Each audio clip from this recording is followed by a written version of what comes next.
Well, hello everyone, welcome. This is the Digital Writers Festival for 2017, and this session on the evolution of digital literatures is being presented in partnership with Monash University, based where I am here in Melbourne. And it's my great pleasure to welcome you all. I want to do an acknowledgement of country as well, to acknowledge the Aboriginal elders past and present on whose country I here in Melbourne am speaking.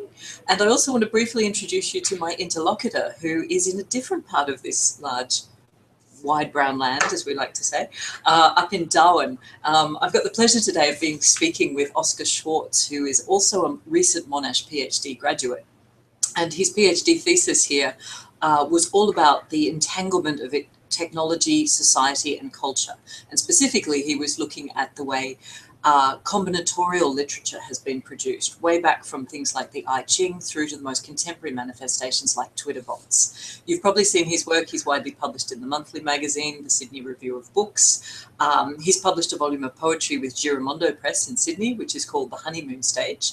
And he's got a project coming out very soon with Scribe Publishing, based here in Melbourne and also in the UK, which is about what it means to have machines increasingly replacing us in society in terms of decision making and being a companion and taking care of others and being a species. So he's eminently well qualified to be talking about everything to do with technology and literature. Over to you, Oscar.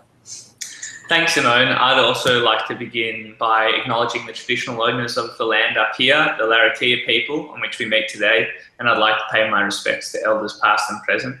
I'm very excited to have this conversation about the evolutions of digital literature with you today, Simone.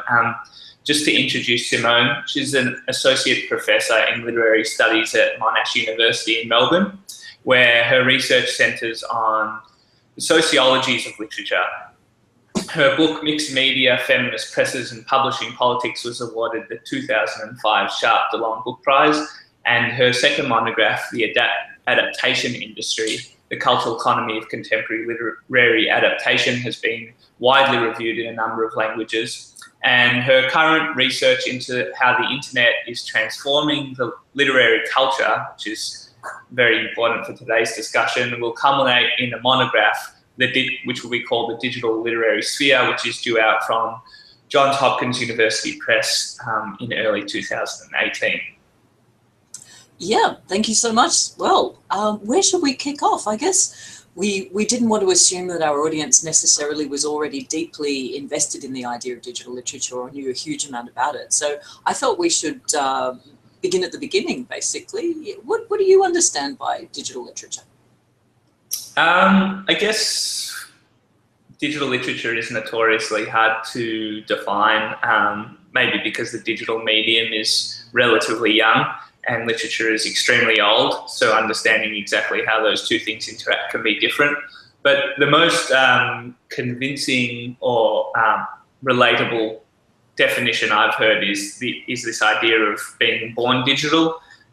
So basically, if there's a literary piece or a piece of writing or whatever it happens to be that couldn't simply be printed off on a printer and published as a book, if it actually depends on the computer or network technology for its existence and for its the way that it signifies, then you could classify it as digital literature. The digital medium can't just be by the way. It has to be essential to the product itself. Yeah, absolutely. I think this is the big distinction that people who are coming completely new to digital literature have to get into their heads at the outset, is it can't just be a scanned and digitized book. That's the crucial thing. So if you've got a copy of The Great Gatsby and you've put it through a scanner and you're reading it on your Kindle, that doesn't make it digital literature, because it easily could and obviously has for decades existed in a codex print format. So it's something about the digital being intrinsic to the work, and if you took away the electronic basis, then you'd be missing a really key part of how the book works and how it communicates. Actually, we could try and do one of our screen shares. Let's see if this is going to work on us. I just wanted to alert everyone to the existence of the electronic literatures organisations homepage, because right up the top there, which I really hope you're seeing now, it talks about electronic literature being born digital, just what Oscar was saying, and that it exploits as its muse and medium the transmedial possibilities of the digital. If you took away the digital, you wouldn't really be having a work that's communicating in the same way. And I think that's the really crucial point. It kind of begs the question then, though, like how far back would you reckon electronic literature or digital literature actually goes? Yeah, that's a good question. I think when discussing digital literature, like digital has a lot of different aspects to it, and each of them have their own kind of history span. So digital is often related to computers, and so people often think of computational or generative literature as being digital, but of course there are forms of combinatorial or generative literatures that existed for thousands of years. Other people talk about digital in terms of being electronic. So, you know, the digital computer is kind of the meeting of electricity with computational power. So, yeah, in that sense, that has its own history from, you know, the 1950s or the late 1940s. And then also central to the digital literature is basically network technologies, or the internet, as we refer to it more commonly, which have their history going back to the 1970s. So there are a lot of different streams of history within digital literature, I think, that can be talked about as interconnecting, but also slightly different. Yeah, absolutely. I'm just aware that people may not have got that screen share that I was doing a bit earlier. So there's the electronic literature directories definition that that we were just referring to there. So it might be useful to people getting some background.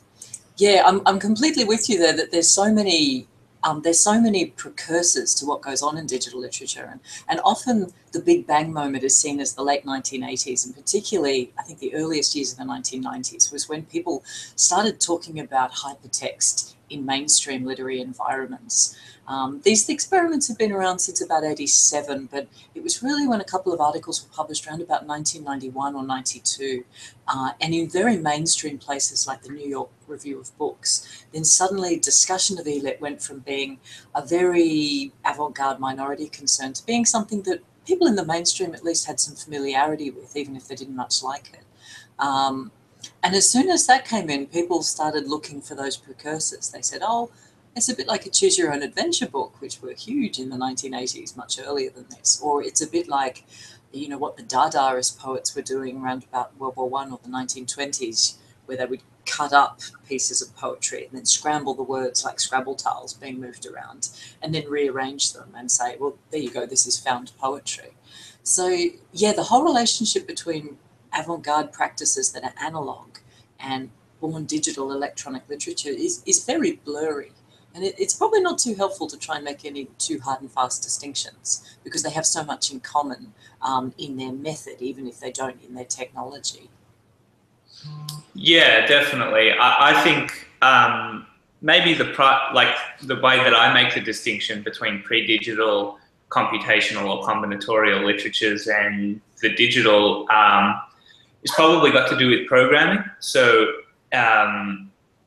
you know, digital computers are programmable machines. That's kind of what distinguishes them from earlier forms of computation.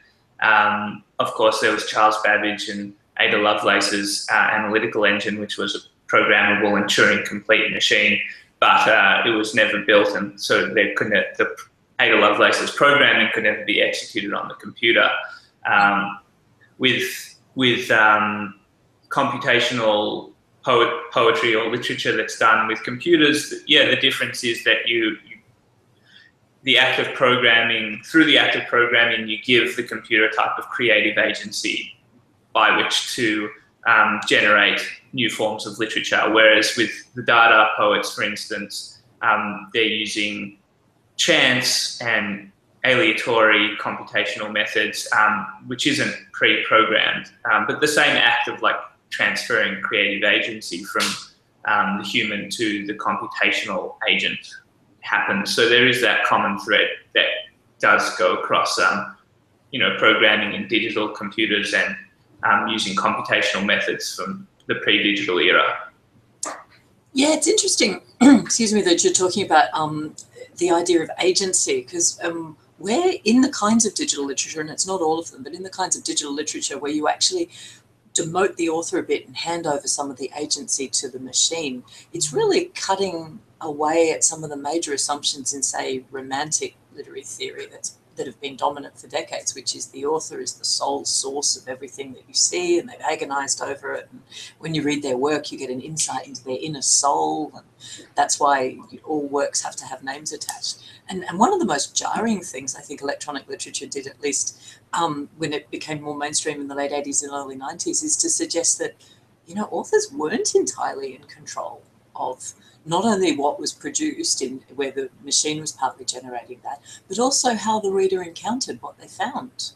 They could be going through, in hypertext, which was the genre that was the most dominant kind of electronic literature in the late 80s, early 90s. The big selling point was the idea that you could be working on multiple paths. And so there was choose your own adventure style options to, do you do this or do you do that? Do you click on path A or do you click on path B? And I might be able to get up a diagram on screen share, which I hope you're able to see now. This is actually a Twine novel called Blueberries, but it gives you that sense as a good visual encapsulation that if you started over on the left, then you might take all these many possible paths to come to one of 3 possible endings. And so that was an idea of how the reader could be almost elevated and given more agency rather than just having to follow through passively in what had already been pre-scripted. Yes. I think you need it. Yeah, there we go. Yeah, we're just getting out of that one. Yeah, definitely. Just a quick aside, it's interesting that you mentioned the idea of the romantic author, because it is often used as a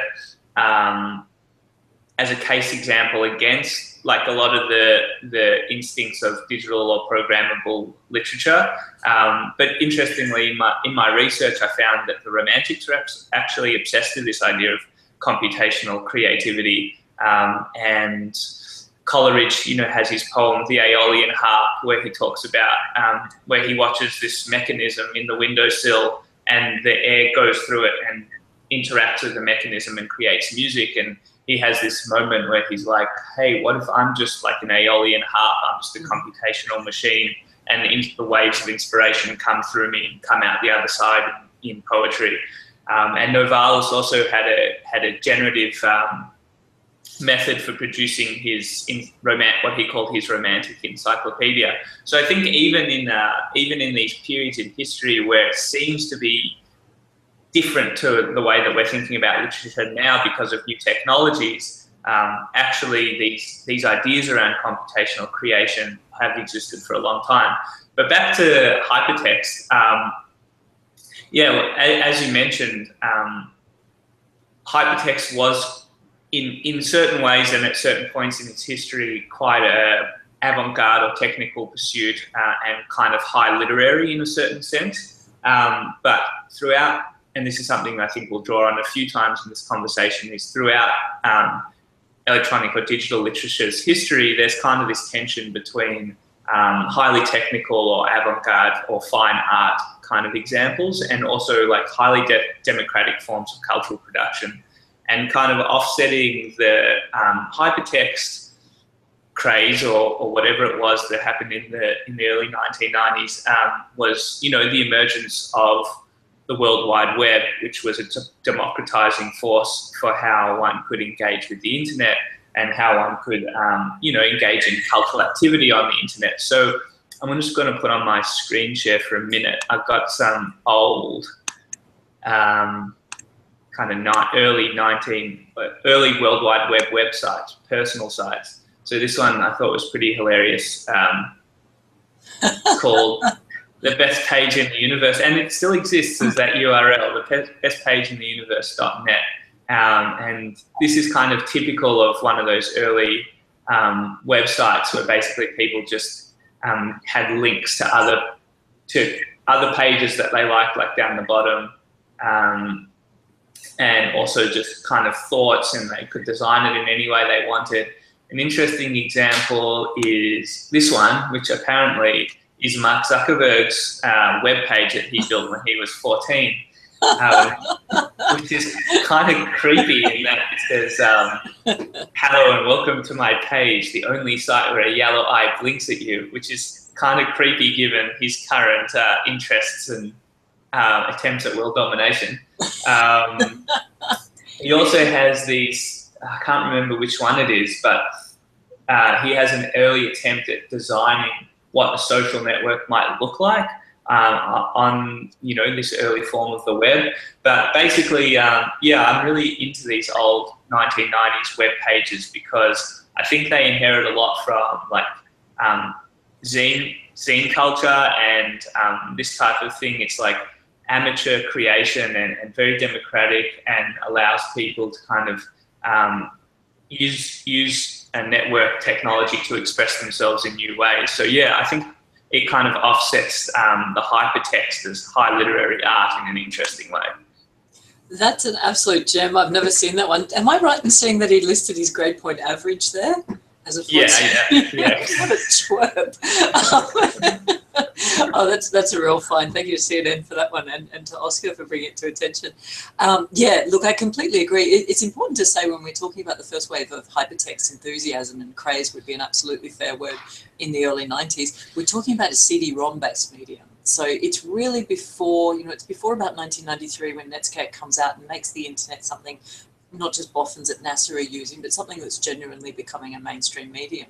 And then the change in format from CD-ROM to World Wide Web really does initiate a whole change in the tenor of digital literature. Like you're saying, it goes from being a very high art, often gallery-based, consciously avant-gardist practice to being something you might be able to knock up in your bedroom in the way that Mark Zuckerberg seems to have. And I think it's that stream of electronic literature that then grows to become what we think of as blogging by about 1999. And this is often non-fictional, often diary keeping more than anything else, but it has the potential there to do two things. One, to present a self, a kind of curated self for a worldwide audience. And secondly, the whole idea that you might be able to use it for a citizen journalism purpose, like most famously the Baghdad blogger Salam Pax does by the time the US is invading Iraq in 2003. He's trying to, and successfully gets, a worldwide audience by saying, I'm in Baghdad, I speak fluent English, I'm on the streets, and this is what is happening here.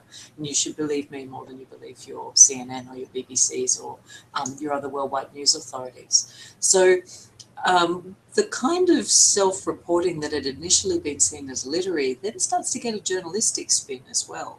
And then if we think blogging might have peaked from around 2000 to perhaps 2007 before it starts tailing off in the wake of the rise of Facebook and so on. For a while there's the possibility that digital literature could be predominantly non-fictional, which isn't how it started, that it goes down this alleyway and morphs into something unexpected in that period. Which kind of brings us to the question, I guess, of where do you think digital literature is now? Like, what's happened since the hypertext moment, since the blogging moment? Where have things got to? I guess you kind of touched on it then when you started talking about like the rise of Facebook and I guess more generally social networks. I think that a lot of literature is distributed through social networks. I know for myself, I spent a lot of time writing stories and poetry and sharing it with friends on Tumblr and Twitter, which in a way, a lot of these poetry ends up being for the print medium, but I think that the digital or network medium does play a big role because it allows you to reach an audience that you otherwise wouldn't. It allows you to write faster and perhaps be less self-conscious about what you're writing because you just send it out and you don't really care. You can delete it later if you don't like it. You're writing for a different purpose. You're writing for likes and for community and friendship rather than writing for publication or for, to be considered a great poet or writer or whatever it is. But as well, at the same time, the social networks have also created new possibilities for very old forms of computational literature. So we've talked about, the prehistory of combinatorial literature. What interests me the most, I'm sorry about that dog barking in the background.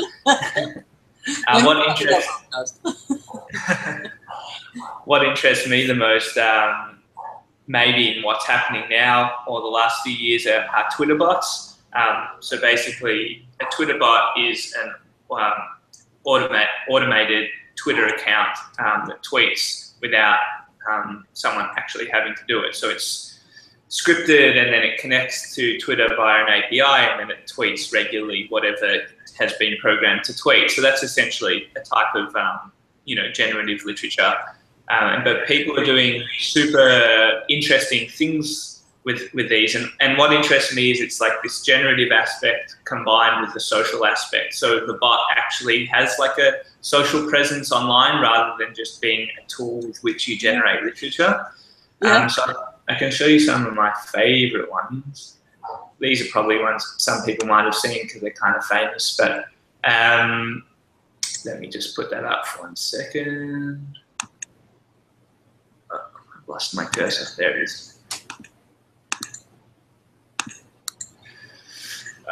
So this one is called Pentametron. Basically, Pentametron reads, I think, 10% of all tweets on Twitter. It searches for ones that have been inadvertently written in iambic pentameter. It stores them in a database, and then it searches through the database for ones that might rhyme, and then it retweets them together. So basically, it's like an engine that generates endless couplets of rhyming couplets of iambic pentameter written by other people. So here's some examples. My cousin is a walking megaphone. The intersection modifies the cone. That's an interesting one because the bottom one is actually a bot. So it's a bot retweeting a bot. Looks like another gigantic day. Got me a new direction on the way. At least the Yankees doing something right. I got a wedding to attend tonight, etc. And it just goes on forever and ever and ever. Another one I like is two headlines by a bot maker called Darius Kazemi, and this is basically what this one does is it searches online news sites. I think it's Google News, and it takes headlines, two of the headlines in the trending articles, and it combines them in a new way to create a pretty hilarious new news headline of like, and sometimes it's kind of creepy because it seems like what might happen in a few days rather than what's happened a few hours ago. So let's find a good one. New York Yankees Emmy winning. The 2017 New York Yankees didn't give us what we wanted. So they actually work in kind of strange ways sometimes, which is funny. And I got one more to show you. Okay, this one looks like it's quite popular. Facebook slams pregnancy claims as she says her crazy rumor baby joke was taken out of context. And this last one, this one's called Census Americans. I just really like this. It basically scrapes the data from the US Census and cleans it up and presents it as a short narrative. So I've been married twice. Last time I got married was in 2000. I am married, I am Mexican, I've never served in the military. And it's just like an endless stream of these kind of tiny little narratives about people in America, and it's very poignant when it just pops up on your screen every now and then. So yeah, there's a lot of different ways you can use bots. I'm into bots. Yeah, that's fantastic. I mean, any mention of Twitter and news stories immediately becomes meta because the way the current president of the US is so fond of running geopolicy over Twitter. So anything you do about politics in Twitter is already implicated in politics in Twitter. But the mention of Pentametron, which is gorgeous, I loved it. It also reminds me of something that's probably not making any claim to being producing fine literature, but people adopting the persona of often dead authors like Shakespeare and tweeting lines or retweeting Samuel Pepys's diary on the same day he's writing about, but summarizing it in a kind of contemporary Twitter formation. There's also much more lengthy kinds of Twitter fiction possible. I'm thinking of the possibility of serializing a narrative over many, many, many tweets. And I think one of the best known and definitely one of the most effective of these that people might like to be aware of if they don't already know is the one called Black Box by Jennifer Egan, the winner of the Pulitzer Prize around about the year 2012. And this was the one that she did in the New Yorker. And from memory, it goes over something like 600 odd tweets. This is the way it's been archived on the New Yorker's webpage, which I hope you're able to see. And it's a science fiction futuristic spy story where attention is maintained really through a pretty Aristotelian narrative device rather than anything that we might think of as more contemporary. So it uses typical, set up the story, then there's a crisis and a peak, and then it falls away again. And this is communicated or was tweeted in real time over about 10 nights back in 2012 by the New Yorker. So in some ways it seems incredibly avant-garde. On the other hand, it's really more of a throwback. I mean, the audience weren't asked to do anything other than receive it and wait for the next installment. It could almost have been print publication in the 19th century where you're waiting for the next chapter of Dickens to come out in a periodical publication. So do you see this a lot going on, that print is never really out of the picture? Digital literature tries to do something new, but then either because it wants to archive what it's done or get some more exposure for what it's done or preservation, then it also wants to have the consecration of print as well as the dynamism of the digital. Do you see that going on a lot in electronic literature circles? I guess it depends, and again, this comes down to kind of the question about highly technical practitioners and the digital medium being democratic. Because I think that for some, the move to print can feel like, I don't know, you're compromising your pure practice in some way. And there are certain types of digital literature that just would not work in the print medium. Like, I don't think pentametron would work that well, or two headlines would work that well, because, well, obviously it couldn't be created without the digital or network medium, but I don't know if I would want to read a book of pentametron treats. But that being said, there's also another famous Twitter bot called Every Word, which just tweeted every word, 109,000 words, and that was made into quite a successful book. Really? So go figure. Yeah. Is that a dictionary?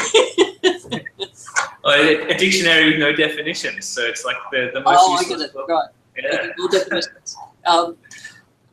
That sort of raises the question that often hovers around the minds of my students when I teach digital literature is, once you've got the gimmick, is there more to it? Do you think there's an addiction to gimmickry in the format that sometimes becomes the point itself and the content is just so much filler that's almost incidental? I think sometimes certain things start out as a gimmick, and don't get me wrong, I love a good gimmick. I think, yeah, sometimes things start out as a gimmick, but then they actually, because of the network medium or social media and the reach that you can get, they actually become something much more important. So with the example of Every Word, Alison Parrish, the person who made it, I think maybe started out as a joke about the brevity of the Twitter medium itself. So yeah, it wasn't, it was a work of conceptual poetry, but it wasn't, the most profound idea, or it wasn't making a political point necessarily. It was kind of just a bit of a joke. But then it became really famous, and then it became interesting as a cultural product because people started treating it as if it was some type of oracle. So it would tweet a word like, I don't know, owl, and then people would be like, oh, an owl is a premonition of death in such and such. And so they try to read the future based on, they'll try to read the future and B, how the bot was going to end, what the last word was going to be based off its preceding tweets. So I think when you put out ideas into, onto the internet and into social networks, you never know what their significance is going to be.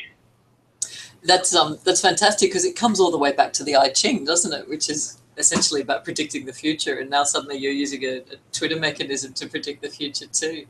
Yeah.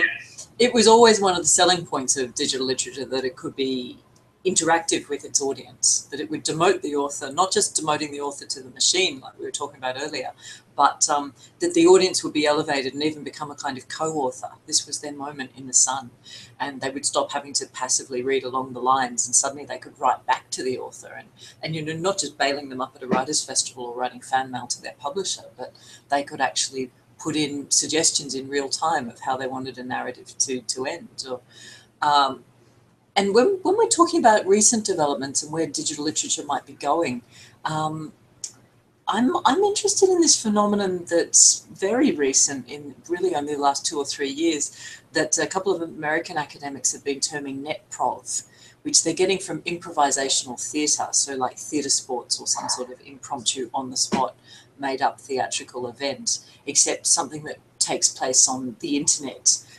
instead. And the example of this that I came across that strikes me as really dramatic, and which is not going to show now. Oh no, what are we doing? Oh man, no one wants to see my desktop, they want to see this. Yeah, it was this one called Being Spencer Pratt that they experimented with back in 2013, so it's been around for that long. But essentially it was a kind of online hoax that invited its audience to take part by Twitter, where this Spencer Pratt reality TV star from the US was in on this joke and basically decided to go along with the fiction that he was in London to film Big Brother's Celebrity Big Brother, and that he'd lost his phone and had been found by some anonymous English poet who then was going to use it to start tweeting. And as you can see from just the beginning of the Twitter stream that emerged here, people were writing in going, oh, Spencer, please retweet me, and are you real, and is this really happening? So the whole thing was a setup, and the ultimate ideological aim of it by the creators, I think, was to emphasize how self-presentation on social media is always stage managed and choreographed in elaborate ways, and the idea of social media giving you access to the real life of a celebrity is just a confection. I think you saw the tagline up there about reality as a netprov. And then there were various people who were in on the joke whose job was to send in poems, and they ran poetry competitions, and there was a whole analogy with Edmund Spencer and the Fairy Queen going on. And it became very elaborate. But in that case, you've got a highly involved audience, but in some ways an audience the majority of whom are not in on the joke. So it says the audience needs more agency, but that then gives them agency under what are probably some false pretenses that this was real and was going on. So digital literature hasn't entirely fulfilled its promises about what an audience can be. Yes, they can be co-creators, they can modify a text like fan fiction does repeatedly online, but when they seem to be given the most agency, sometimes digital literature takes away with the other hand and says, well, your contributions were under false pretenses, or your contributions were to a medium that's not going to last. And in the end, when you look at the most dominant literary websites, they tend to be ones from standard print published authors who've got a large fan base. So it's people following Margaret Atwood on Twitter, or it's people wanting to see what the latest winner of the Man Booker Prize, George Saunders, has got to say about his work, for example. So digital literature doesn't really usurp print culture. They seem to have found a modus vivendi where they can knock along together, they can influence each other, they can take inspiration from each other, they can feed off each other. But print hasn't given way to the digital in the way that was being predicted in the kind of print is dead announcements we saw in the early 1990s. Yeah, definitely. And I'm glad that those conversations have started. We've just moved on from them and realised that both exist in the same ecosystem of people who are interested in literature and cultural artifacts more generally, and that it's not about usurpation, but these kind of complex ways in which the two interact. And yeah, it's much more interesting now that the anxiety and fear of the digital replacing print is kind of, fading into irrelevance, which is a big relief. But I'm interested. It is interesting the way that like established authors use social networks to create. But I'm also, like, you know, we've talked about throughout, I mean, I am interested in the truly democratic methods of creation on the internet, or the way that the crowd does create together. And I guess some people might not consider this literature, but I'm very interested in memes for that reason. And particularly, I think this year, over the last 18 months, like, memes have taken it up a notch in terms of how complex they're becoming, how much time you have to spend on Twitter or Facebook or whatever to actually understand the nuances of a meme, and how much, you know, you see this new meme kind of taking hold, and then you like ignore it for a few days, and then it just becomes huge, and then next minute you find yourself like making one and participating as well. So one of my recent favorite ones, I mean, this is, everyone will know this, but brain meme. I'm not sure if you've seen that, Simone, but basically it's pretty big on Twitter. And basically the idea, the way that it works is you have 4 brains, and each is like a different level of enlightenment or how clever you are. And the argument, you know, proceeds along that line. So this is one: debate using evidence and rational thought, debate using ethics and emotion, correcting your opponent's typos, gif of Rihanna eating salad. So that's kind of a comment on the way internet arguments work themselves. So it's kind of meta in that it's commenting on itself. And like another one is, this is just like a classic one to explain what it means. Yeah, and so it's really funny. You find yourself, you see the way that they start, and it kind of takes a while for you to understand the nuance of the meme and how it works and what you're supposed to do. And then a few days later, you're participating in it, and people spend a lot of time making memes, and like a lot of them are pretty hilarious.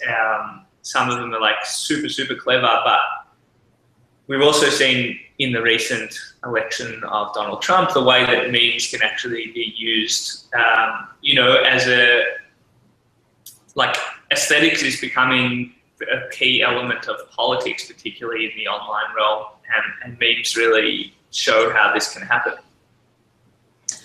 Yeah, one of the things about the meme and the way it crests and trends, and then it evaporates and it gets taken over by the new wave that's coming along behind it, it brings up the whole question of ephemerality. Is most internet culture, you know, give or take an internet archive and a wayback machine, is most internet culture profoundly ephemeral and not built to last? This really plagues digital literature, because from at least the late 1980s, it's wanted to be so proud of its avant-garde and forward-facing embrace of new technology. But at the same time, it's always fighting a rearguard action. It's like, well, if the work we did before was so good, how come no one can even access it or read it anymore? Because they haven't got a CD-ROM drive, and because the old file formats don't work, and the software we wrote it in is completely obsolete now. So I see in the electronic literature community a really pervasive concern with preservation that goes somewhat self-contradictorily, goes hand in hand with this idea that we must look forward and we must embrace the newest platform or the newest medium or the newest place to do electronic literature. But we also have to have a canon of great works from the past. Otherwise, we won't be able to celebrate this as an art form with some history. And so the community really ties itself in knots about how do you preserve this old stuff. Like the Zuckerberg homepage you were showing. How's that been preserved? Is that from the Internet Archive? I'm not sure. I'm not actually sure. It might be someone found it on the Wayback Machine. I'm not entirely sure. Yeah, it could. An article I read about it, it's possible it's a hoax. An elaborate hoax, but probably not. Gee, they've recreated those old graphics so well, haven't they? And that rhetoric around, this is me out there on the World Wide Web, that's very 1998-ish. Yeah, I mean, one option you can do for preservation is you can keep, of course, putting older works that were written on old-fashioned software and put on CD-ROM, you can keep reformatting them and reproducing them to upgrade them. Or you can use emulators to make half your machine run old software to try and read them. Or at an electronic literature conference I was at not so long ago, the big emphasis was on doing this kind of archiving like this. Check this out. The woman who was running the conference I was at runs this lab in Washington State University in Vancouver, Washington, and they simply have to keep, you know, ancient Macs and all sorts of things. This is about a quarter of the room where this goes on. They have to keep these ancient Macs running in order that they can play this older material and keep the works viable and accessible. That might be a solution. A clunky one, but it might be a solution where you can keep old hardware where works were initially written on some sort of hardware, like on a CD-ROM or a floppy disk. But how are you going to archive, you know, a netprov or a meme where it might be based on servers all around the world or on the cloud, and it might be under multiple different names and usernames? How is that archivable? I guess maybe you just have to journal extensively, maybe, as you go, and keep good records for yourself if archiving is something you're interested in. And then you also just have to recognise that there is going to be an element of it that is ephemeral. So yeah, I guess like artists in the past have had to learn how to archive, journal, and publish about their work. I think, and just accept that there are certain aspects of their work that they won't be able to replicate, particularly with performance artists, for instance. Yeah, that's the one that came to my mind too, where there was nothing to sell, and often there was maybe only a video to document, but the event in its corporeal reality couldn't be recreated. Yeah, so I think I mean, the question of how to archive information, online information, full stop, is a huge one. I mean, it's one that librarians are thinking about, and you know, Congress in America is thinking about it a lot as well. But yeah, I think from an artist or a writer's perspective, there are certain, you know, personal interventions that you can make in terms of keeping a scrapbook in order to have a history of your practice and how people interacted with it and that type of thing. Yeah, annotating your code and doing a lot of screen grabs and trying to think what a future archive might need of your work if you aim for preservation, which not all artists do. Sometimes they like to embrace the whole idea of a text that evaporates as you read it. So not everyone is committed to longevity, but I'd say probably the majority of artists, for the amount of time and effort they put into their work, they are interested in the longevity. Yeah. We're almost at time. I guess maybe we'll just have one more talking point and then we better wrap, actually, so everyone who's watching in real time can get back to work after having this intellectual nourishment on their lunch break. I suppose one thing that comes to mind is the way that electronic literature has moved from initially an avant-garde practice and then going through a moment where it really wanted to change mainstream literary culture and really thought it could, to what I'm thinking is probably a retreat into mostly existing in academic spaces. Almost most, it seems, if not all of the digital literature producing community that identify as such really work in tenured academic jobs, publish in academic journals and show in art galleries or museum settings that are pretty closely affiliated with the academy. Do you think that can ever be squared with the more democratic impulse around memes and blogging and fan fiction that has a bigger footprint in terms of the number of people involved? It's interesting. Often memes or certain other types of cultural creativity that is done online is understood as studied by cultural studies people rather than in literature, but rather than scholars of literary studies. That's something I would definitely like to see changed, because I think bringing, the really good reading techniques and flexible reading techniques that literary scholars have to these types of cultural expressions online would be really useful. And yeah, from a personal point of view, I am always more interested in the more democratic forms of online culture than the more rarefied ones that require technical proficiency. Yeah, sometimes someone does something really cool and it looks cool, but you're like, well, I don't really understand, like, kind of, so what? I'm interested in like the more larger collective cultural expressions, and yeah, I think that interests me more for sure. Yeah, it's not a debate that's going to go away. We're going to keep seeing, I think, a Janus-faced response where the movement desires academic respectability, but it knows that its future as a mass medium is really going to involve getting people involved from a much larger demographic. And maybe it's in the tension between those two impulses that you see the most interesting kinds of electronic literature work evolving. Hopefully, festivals like this showcase that kind of work and give a lot more exposure to what's going on. Well, I think with that one, we're just about at full time. So I have to say it's been great chatting to you. I really enjoyed it.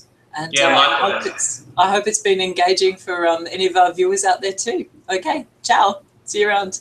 See ya.